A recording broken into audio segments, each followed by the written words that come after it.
Sarok Festival sa lungsod sa Consolacion gikanselar aron makalikay sa peligro sa coronavirus. Ano yung report?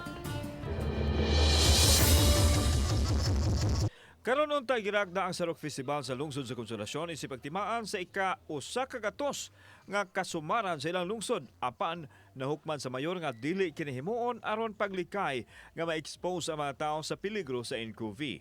Gipahibaw kini sa mayor ato sa tigom sa Kapitolyo. I also ordered actually yesterday to all the barangays to as well cancel all their fiesta activities in all the barangays indefinitely. Ang DOH mitataw nga ilang gidiscourage ang makalihukan nga adunay daghang tao sama sa fiesta. Mipadayag usab ang gobernador nga anaara sa mga mayor ang desisyon kung ipadayon ang ilang mga kalihukan apan gikinahanglan ila sabtan-ahon ang kaayuhan sa katawhan. If you have nothing to do, you might just stay at home.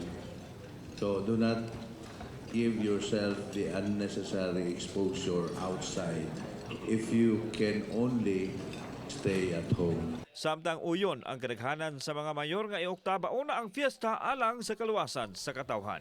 Kauban si Godfrey Relian, ako si Alan Domingo. Balitang Bisdak.